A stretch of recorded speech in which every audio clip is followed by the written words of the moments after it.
Queridos, quero convidá-los para a nossa meditação de hoje, trazermos uma reflexão, começando no texto de Devarim, ou conhecido como Deuteronômio, capítulo 4, versículos 5 a 9. Resgatando uma mensagem que transmiti já tem alguns anos, a justiça exalta. A justiça exalta. A justiça exalta uma nação, exalta uma pessoa, exalta uma família. A justiça exalta. Muitas pessoas se descuidam do efeito da justiça, mas a Escritura define bem: o efeito da justiça será paz. É tanta gente falando sobre paz na terra e trazendo possibilidades, alguns até com sinceridade, tentando trazer alguma solução, trazer alguma sugestão para trazer a paz. Mas a paz procede de um só lugar. O Senhor Yeshua, uma vez falando acerca dos judeus, ele diz: Jerusalém, Jerusalém, que matas os profetas e apedrejas aqueles que te são enviados. Profetas e enviados de quem?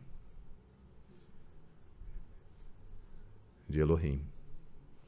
Ah, se tu souberas a quem te é devida a paz. Louvado seja o Senhor.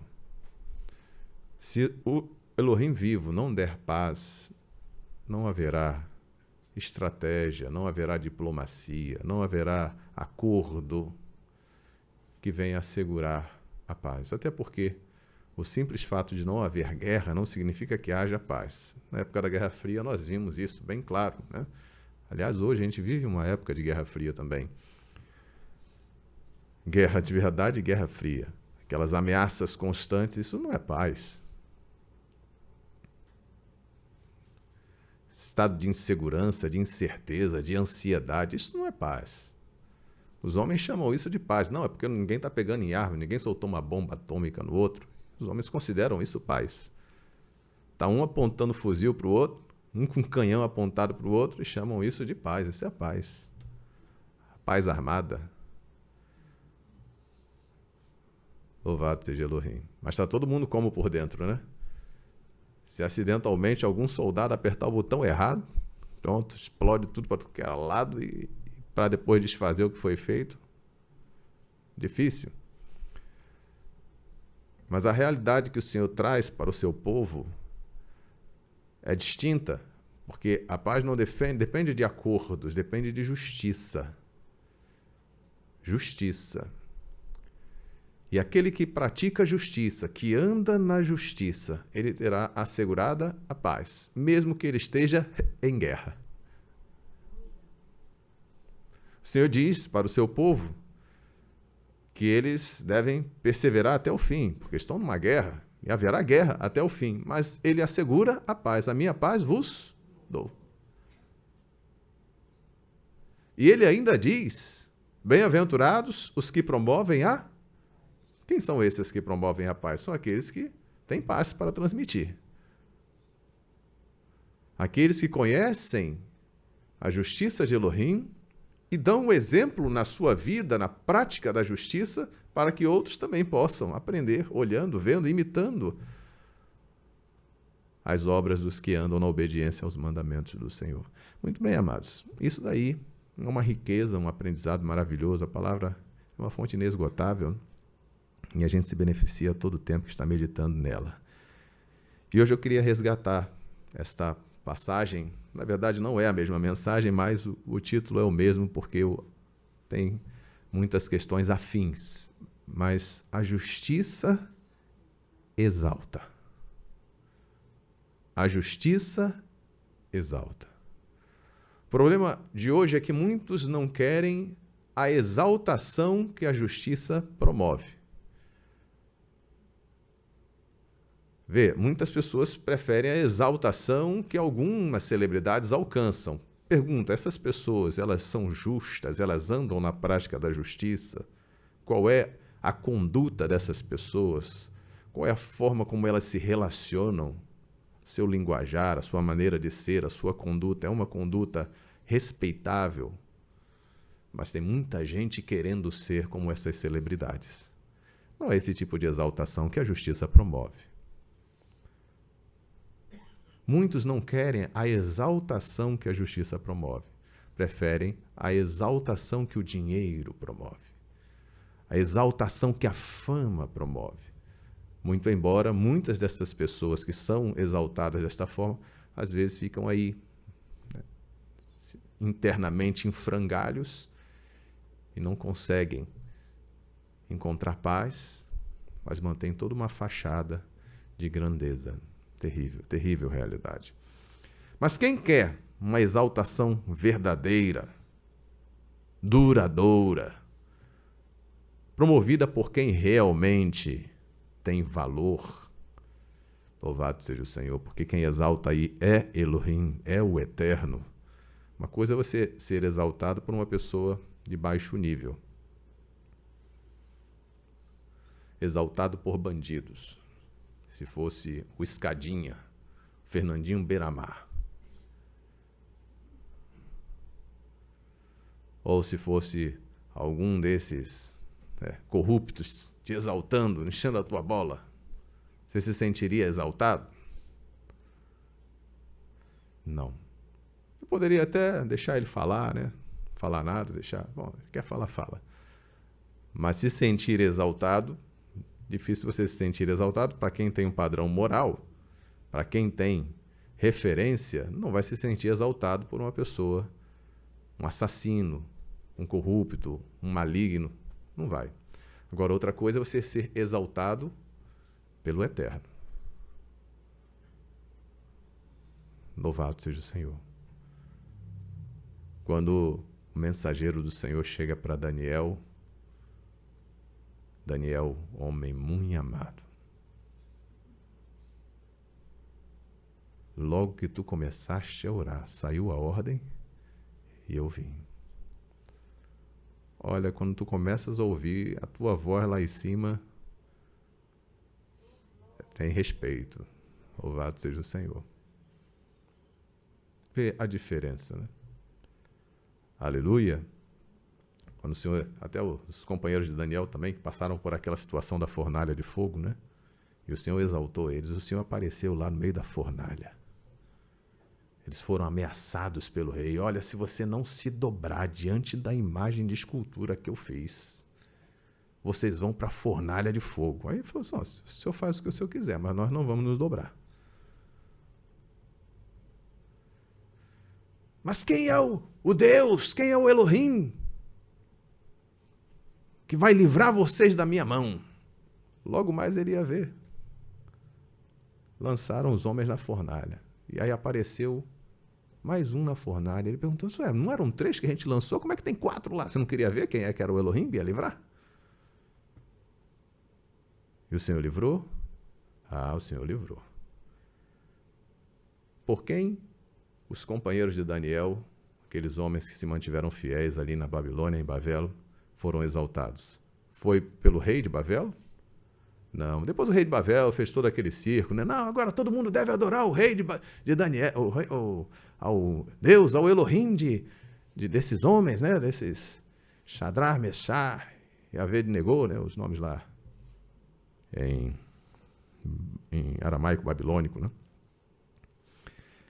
Agora, mas não era isso que exaltava eles, era o fato de Elohim estar ali exaltando eles, sustentando eles. Eles agiram com justiça. Eles agiram dando a honra ao Senhor. Eles não quiseram se prostrar diante daquela escultura, daquele ídolo, porque Elohim não permitia. E o Senhor veio em socorro deles. E eles tinham aquela palavra firme, né? Olha, se o Senhor quiser nos livrar, Ele vai nos livrar. Se Ele não quiser, a gente vai morrer, mas nós não vamos nos dobrar. Nós vamos morrer. Se Ele não quiser, nós vamos morrer, mas vamos morrer na fidelidade ao nosso Elohim. Não é a ameaça, não é o terror que vocês querem impor que vai nos fazer dobrar diante desta imagem. E o rei ficou furioso. Furioso. Mandou que aquecesse 7 vezes mais. Aí eu quero ver. Soldados que foram lançar eles lá morreram, perderam homens valentes por causa de um acesso de fúria. E no final, os servos do Senhor foram exaltados. Então, a justiça exalta. Que justiça eles fizeram? A justiça de dar a honra a quem tem honra. E quando você está cumprindo os mandamentos do Senhor, você está dando a honra a Ele. Existem momentos que você chega a essas ameaças, né? Se você não fizer, você perde o seu emprego, você perde isso, você perde aquilo. E o Senhor está olhando para nós para saber em quem está a nossa confiança. E muitas vezes essas ameaças são apenas de boca para fora. Até porque um filho de Elohim, que trabalha bem, que faz o seu trabalho com honestidade, com verdade, se ele for mandado embora, quem perde é quem mandou embora. Louvado seja o Senhor. Consciência do cuidado do Senhor e da fidelidade de Elohim. Mas vamos aqui ao texto, já falei bastante aqui nesse início. Devarim, capítulo 4, versículos 5 a 9. Vedes aqui, vos tenho ensinado estatutos e juízos, como me mandou Yahová, meu Elohim, para que assim façais no meio da terra, a qual ides a herdar. Guardai-os, pois, e fazei-os. Porque esta será a vossa sabedoria e o vosso entendimento perante os olhos dos povos, que ouvirão todos estes estatutos e dirão: só este grande povo é nação sábia e inteligente. Porque que grande nação há que tenha Elohim chegado assim como a Yahová, nosso Elohim, todas as vezes que o chamamos? E que nação há tão grande que tem estatutos e juízos tão justos como toda esta Torá, esta instrução, esta lei que hoje dou perante vós? Então somente guarda-te a ti mesmo e guarda bem a tua alma, que não te esqueças daquelas coisas que os teus olhos têm visto e não se apartem do teu coração todos os dias da tua vida, e as farás saber a teus filhos e aos filhos dos teus filhos. Muito bem, amados. É um texto que a gente poderia até continuar lendo aqui, o restante do capítulo. É muito bonita essa passagem. Essas palavras são palavras de Moshe, exortando o povo, mostrando o projeto, o propósito de Elohim com aquela nação. E realmente era um propósito maravilhoso. O Senhor escolheu o povo de Israel, tirou da escravidão, levou ao pé do Monte Sinai, ensinou a sua instrução, mandamentos, estatutos. Toda a organização da nação foi dada ali ao pé do Monte Sinai. E depois, dali, eles teriam que partir para a conquista da terra. A gente sabe que, infelizmente, aquela geração não pôde entrar na terra porque não tinha a confiança necessária, não tinha real comprometimento com Elohim para que pudesse herdar aquela terra. Mas a outra geração pôde cumprir esse propósito do Eterno. Mas o que gostaria de destacar para os irmãos é como o Senhor queria e quer, ainda hoje, nas nossas vidas, fazer da mesma maneira, através dos exemplos, atrair o olhar e a decisão de outras pessoas, outras nações. Através da nação de Israel, as demais nações poderiam se comparar. As pessoas das outras nações poderiam observar como o Senhor estava abençoando a nação de Israel, como eram as leis, como era a relação do povo com o Eterno. Não era apenas uma nação como as demais da terra, mas era uma nação que tinha uma proximidade com Elohim e que tinha o socorro do Senhor todas as vezes que precisavam. E isso deveria chamar a atenção dos demais povos, das pessoas que compunham essas nações, para que elas pudessem decidir se continuariam com os seus deuses, com as suas leis, com as promessas dos seus profetas, ou se elas se achegariam a Jeová. Um exemplo muito bonito, nós não vamos nos ater a ele, mas é um exemplo belo, é o exemplo de Rahav, ou Raabe, né? Que era moradora de Jericó, ou Jericó. Ela tomou conhecimento de todas as obras que o Senhor havia feito em Mitzrayim, no Egito, e toda a caminhada do povo no deserto, e ela tomou a decisão dela. Ela escolheu se chegar a Elohim, se chegar ao povo de Elohim, se submeter às leis, à Torá do Eterno. E quando ela tomou essa decisão, ela preservou a si mesma e teve a oportunidade de ajudar toda a sua casa, toda a sua família. Porque Jericó seria conquistada, e antes dessa conquista, 2 espias foram enviados da parte de Israel para verificar a situação da terra. Esses espias se abrigaram na casa de Rahav, e ela, quando foi perguntada onde é que estavam aqueles homens, ela escondeu os homens, ocultou eles, preservou-os em vida e fizeram ali uma aliança. Olha, eu sei que Jeová entregou a cidade nas mãos do povo de Israel. Eu sei das coisas que ele vem fazendo desde o Egito, no deserto, e está todo mundo apavorado. Então, vamos fixar aqui uma aliança, assim como eu usei de benefício para com vocês, preservando a vida de vocês, vocês usam de benefício comigo e com a minha casa.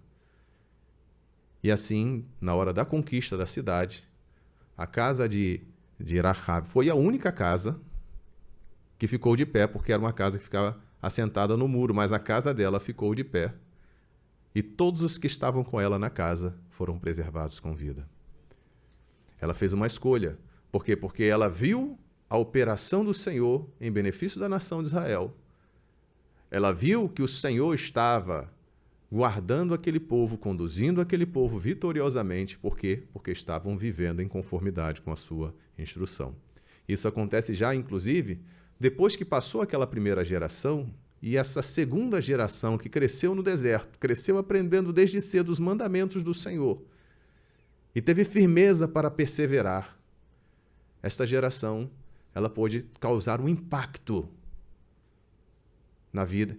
Ali a gente vê o relato de Rahav, mais adiante a gente vê o exemplo de Ruth, moabita, né? E tantos outros que não foram colocados na Escritura, mas certamente pessoas também foram beneficiadas. Pessoas foram atraídas, foram incorporadas à nação do Senhor por conta deste exemplo. E o Senhor quer fazer hoje o mesmo. A justiça exalta. Nesse texto, Moshe já falava isso de antemão. Eles nem tinham atravessado o Yarden ainda, o Jordão, o Rio Jordão, quando Moshe falava para eles isso. Olha, o Senhor quer assim, quer que as nações olhem para vocês e vejam como Elohim é chegado a vocês. Vocês têm uma proximidade com o Senhor. Que mandamentos maravilhosos. Que cuidado o Senhor tem para com vocês. Ao mesmo tempo que isso representava uma esperança para as pessoas que se viam debaixo, às vezes, de governos injustos, de tirania, de perversidade, como sempre houve na Terra. Isso não é novidade de agora, mas sempre foi assim. Sempre foi assim. O homem no pecado sempre usou de injustiça, sempre oprimiu o seu próximo, sempre agiu com egoísmo. Isso não é novidade. Mas para quem eles olhariam? Onde é que eles teriam alguma referência, algum exemplo? E a nação de Israel podia ser este exemplo. Era uma fagulha de esperança. Contudo, essa fagulha de esperança era muito perigosa. Mas perigosa? Como assim perigosa? Ora, se os perversos queriam continuar exercendo o seu domínio sobre as almas, uma nação que servia de exemplo, que mostrava toda a bênção, a fidelidade do Senhor e o que era necessário, né? Voltar-se para Elohim, praticar justiça. Estava dando exemplo. Os perversos não querem esse tipo de exemplo. De maneira nenhuma. Às vezes a gente não entende por que a gente enfrenta certas lutas. No nosso trabalho, na nossa vizinhança. Senhor, mas eu não fiz mal nenhum para a pessoa. Mas existem espíritos malignos que estão ali. E eles sabem que o impacto de um justo em meio a almas que estão, às vezes, tateando, buscando, querendo uma referência, eles sabem o impacto, então as trevas começam a se levantar. Não foi o que aconteceu quando o Senhor Yeshua chegou em Gadara? Já chegou o endemoniado vindo ao encontro dele, os demônios falando, gritando, que vieste, filho de Elohim, fazer antes do tempo. Já ficaram incomodados com a presença do Senhor ali. Por quê?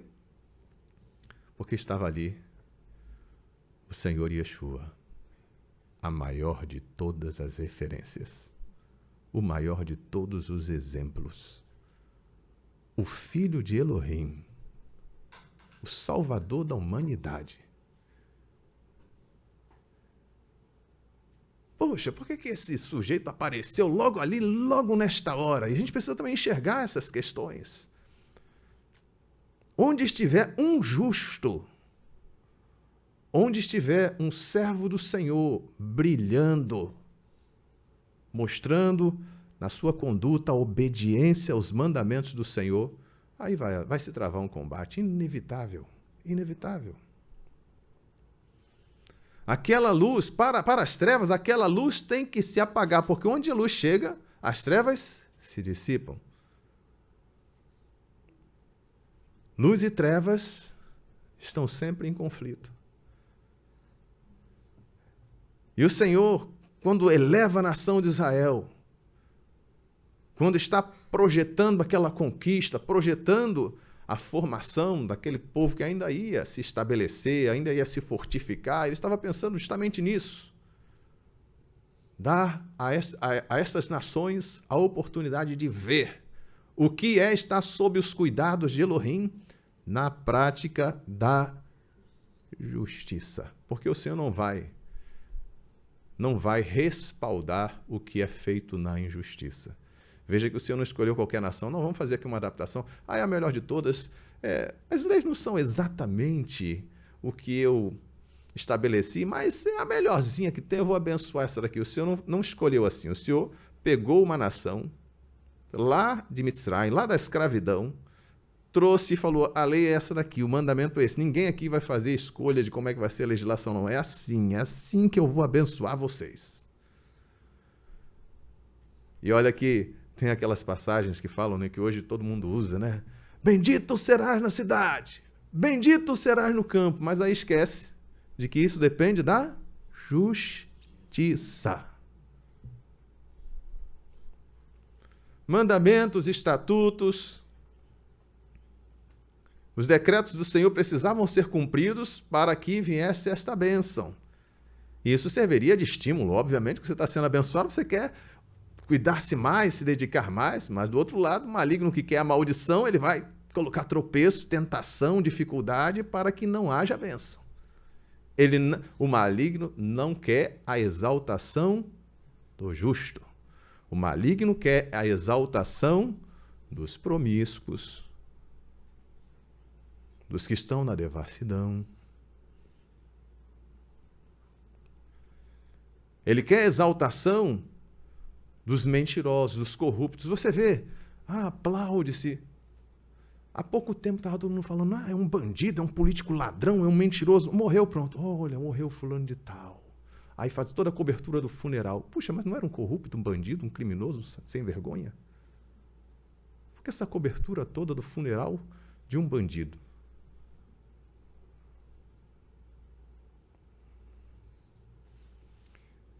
Isso não faz diferença? Até aqui no Brasil, quando há pouco tempo se fazia todo aquele alarde quando um criminoso ia ser transportado, né? Aí vinha carro da Polícia Federal, aí vinha um monte de coisa, aí tudo mais.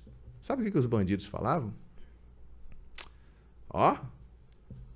Fui lá, teve até comitiva para me transportar. E os garotos que estavam seguindo nessa vida do tráfico, eles tinham, era como exemplo, olha lá, todo mundo fazendo comitiva, e eles estavam querendo mais ser que nem um beira-mar da vida, um sujeito desse daí que é criminoso de alta periculosidade, porque tinha toda aquela cobertura televisionada. Vê como a coisa é feita. Não deviam dar a mínima atenção a isso. Por quê? Porque isso acaba fomentando as obras malignas. Tudo isso, amados, tudo isso a gente vai enxergando no mundo. Isso vai mostrando a realidade em que nós nos encontramos hoje, enquanto nações da terra, nação brasileira, o mundo inteiro é assim. E como nós precisamos atentar para o que o Senhor requer, deseja de nós. Então aqui no texto a gente vê, guardai-vos, versículo 6, guardai-os e fazei-os, os mandamentos, os juízos, os estatutos, porque esta será a vossa sabedoria e o vosso entendimento perante os olhos dos povos, que ouvirão todos estes estatutos e dirão, só este grande povo é nação sábia e inteligente. Todos esses estatutos, quem é que está falando desses estatutos hoje? Quem é que está falando dos mandamentos do Senhor? Está meditando nesses mandamentos? Quantas pregações aí nas redes sociais você vê falando, enfatizando realmente os mandamentos do Senhor? Você vê pregação citando tudo, filosofia, até Sócrates estava lendo, Aristóteles, tudo isso. Olha, isto é uma grande sabedoria. Ora, se é verdade, se o que está sendo passado é verdadeiro, não há o que desmentir. Mas o que realmente é sabedoria aos olhos de Elohim, esta será a vossa sabedoria. Minha sabedoria não é Sócrates.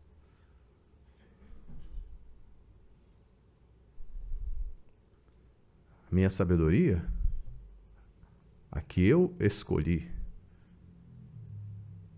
para passar adiante e para viver na minha vida e para colher o fruto, é o que está aqui estabelecido. Estatutos, juízos que Yahová mandou. Louvado seja o Senhor. Amém? Agora eu quero trazer um exemplo prático, uma situação, esta sim foi, inclusive, trazida naquela outra mensagem, que está aqui no livro de 2 Crônicas, ou Divrei Hayamim, 2 Crônicas, capítulo 19. Quando o rei Jehoshafat começou a reinar sobre Yehudá, nesta época, o reino de Israel tinha sido dividido em 2 reinos, o reino do norte e o reino do sul. Reino do norte, 10 tribos, reino do sul, 2 tribos, Yehudá e Binyamin. E no reino do sul, ele tomou as providências ali enquanto no seu governo, e a providência essencial que ele tomou estava relacionada ao cumprimento da Torá do Senhor, dos mandamentos do Senhor. Diz aqui o versículo 4, vou ler para os irmãos. Habitou, pois, Jehoshafat em Jerusalém, 2 Crônicas 19, versículo 4. E voltou a passar pelo povo desde Beersheba até as montanhas de Efraim. E fez com que retornassem a Yahová Elohim de seus pais.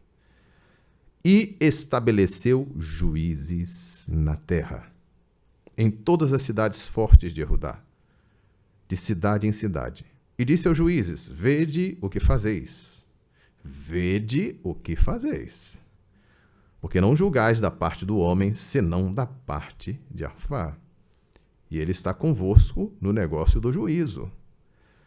Agora, pois, seja o temor de Yahová convosco, guardai-o e fazei-o, porque não há em Yahová, nosso Elohim, injustiça, nem acepção de pessoas, nem aceitação de presentes, ou suborno.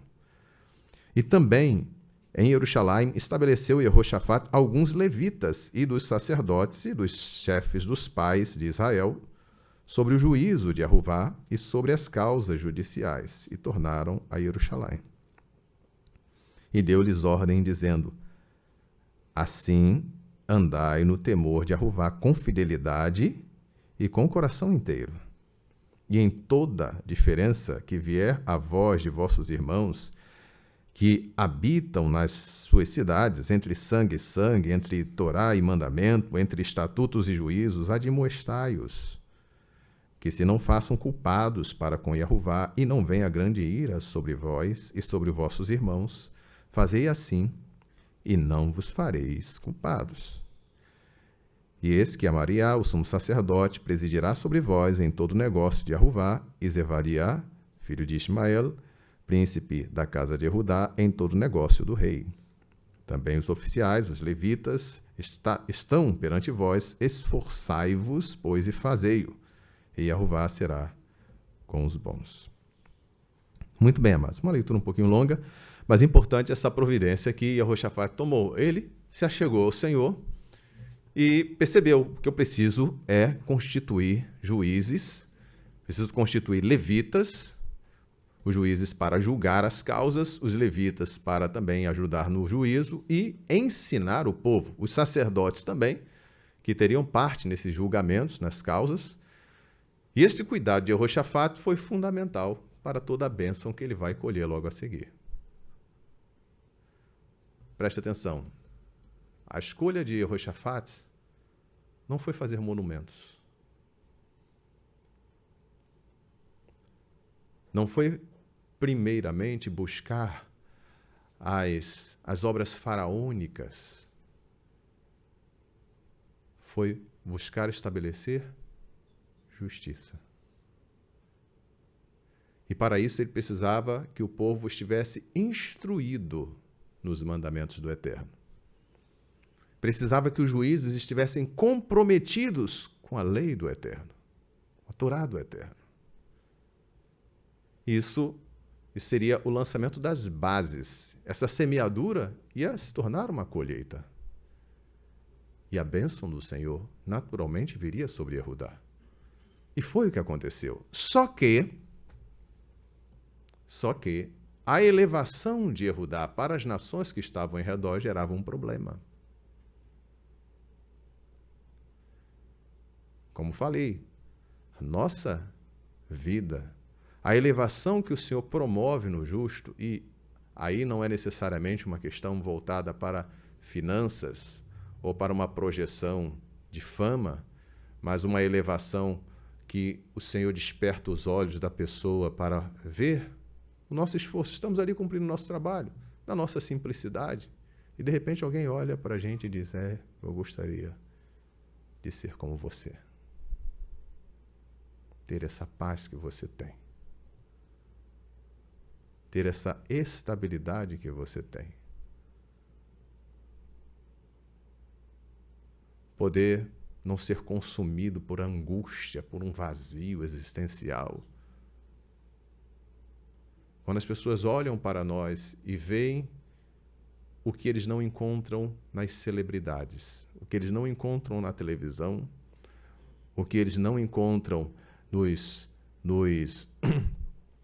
que são até abastados, né, de muito dinheiro, mas eles não encontram.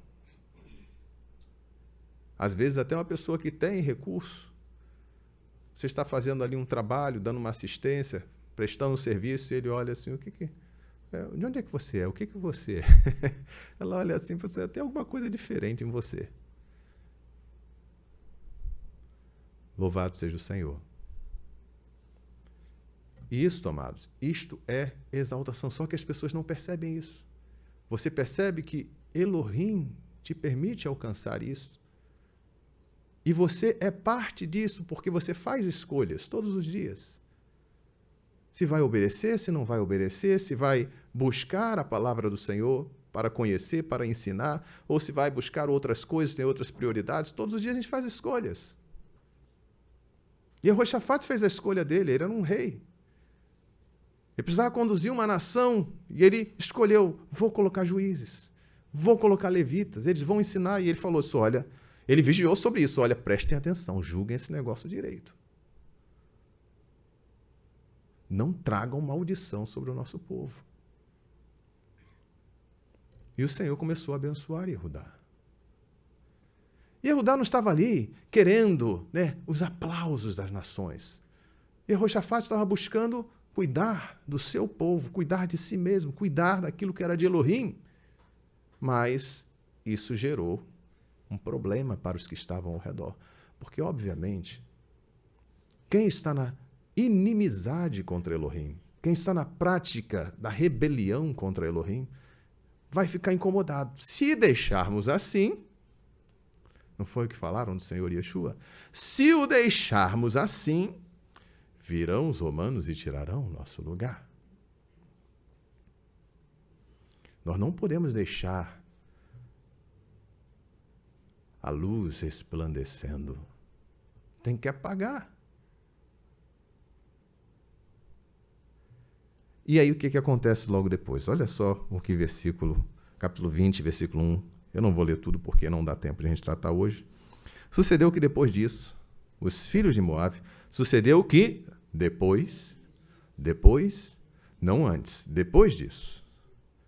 Aqui uma relação de causa e efeito. Um resultado quando os que estavam ali ao redor, especialmente as lideranças, perceberam, olha, se a coisa continuar assim, vão querer que a gente também pratique justiça aqui. Aí vai complicar.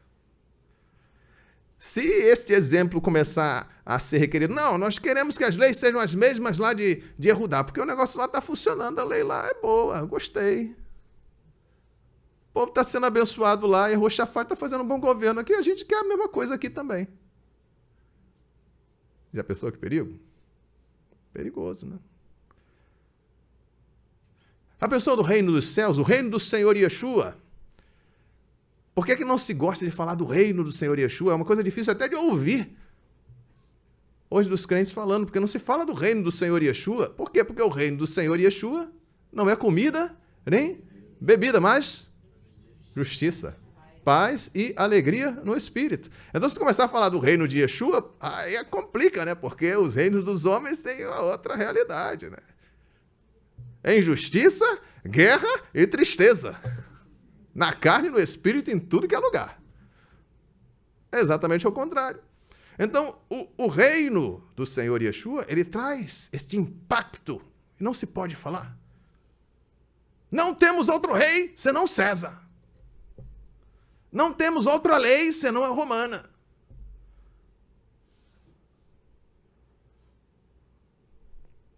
Entendem? E lá era a mesma coisa. Amon, Moabe, Edom se levantaram.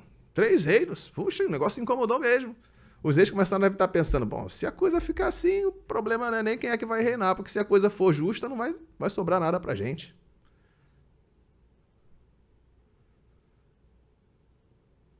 Se os homens amassem a justiça,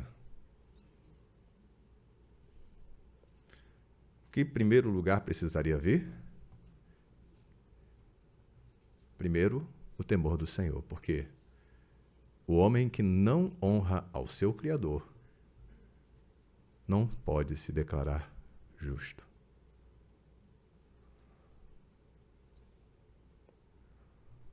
Aleluia. Começou. Alguns dos amonitas vieram a peleja contra Jeoshafate. Juntaram 3 nações. Vamos sufocar esse negócio aí, que isso aqui não está...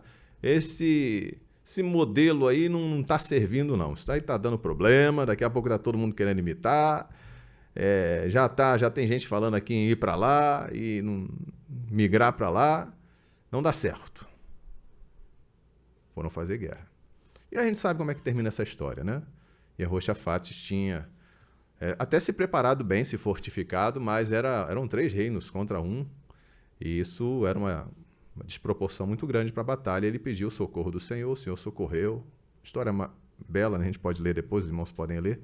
Eles foram para o campo de batalha louvando, porque o Senhor falou, vocês não vão pelejar, quem vai pelejar serei eu. E ele pelejou. Quando eles chegaram no campo de batalha, os próprios adversários tinham se destruído. Eu não queria me deter muito nessa parte da batalha, embora seja uma história muito bonita, com muitas lições, mas eu gostaria de mostrar essa primeira parte, que evidenciar o motivo, o que acarretou esta guerra. E o que faz com que muitas guerras sejam travadas e às vezes a gente não perceba por que motivo. O que eu fiz? O que eu fiz para estar sendo tratado desta maneira? Essa é a questão, luz e trevas. Às vezes a pessoa ela é usada pelo maligno e nem está percebendo. Está sendo usada pelo maligno, ela te odeia e nem sabe por quê. Ela já olhou para você e não foi com a sua cara. Porque existe um espírito que opera na pessoa, que aprende, fica num encantamento tal, que ela lhe agride. Você está orando para ajudá-la. Porque você quer o bem dela. Você está orando lá pelo seu vizinho, daqui a pouco ele bate na hora, cala a boca! Estou orando por você. Se você não tiver cuidado, você começa a dar lugar à ira. Senhor, desce fogo do céu e consome. Ah, não, com paciência. Você, Senhor, abre os olhos desse moço aí. Estou orando para ajudar ele, mas ele não está enxergando.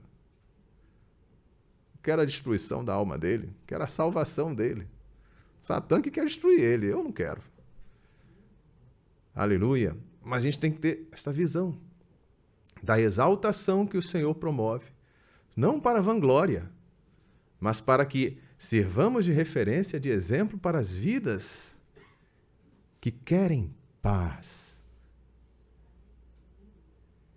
que querem quietude para a sua alma, que é o que falta nesse mundo. A pessoa pode ter tudo em redor, mas a alma não está quieta, não tem paz.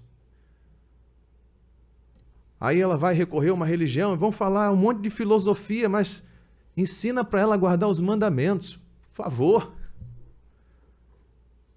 Porque é o efeito da justiça que traz a paz. Louvado seja o Senhor. Amados, que nós possamos ver o Senhor nos exaltando para servirmos de auxílio para estas almas. Nós precisamos. Agora, é preciso que também estejamos dispostos a enfrentar as guerras. O Senhor sempre nos livrará. O Senhor sempre nos livrará. Aleluia. Mas saiba que quando você decide praticar justiça, você está disposto a travar uma guerra. Mas nem esta guerra vai tirar a sua paz. Aleluia. A minha paz vos dou. Não vos la dou como o mundo a dá. E quem é que vai tirar a paz que o Senhor nos dá? Bendito seja o Eterno. Meus amados, deixo aqui essa meditação para nós nesta noite. Tinha muito ainda a dizer, mas acredito que por hora, para a gente refletir, já temos bastante coisa para a gente ler, para a gente meditar. Que o Senhor exalte a sua cabeça, que o Senhor mostre todo o seu cuidado para com a sua vida e que isso mostre para as vidas que estão a nos observar a diferença do que é estar sob os cuidados do mundo e sob os cuidados de Elohim. Aleluia. Estejamos de pé e oremos.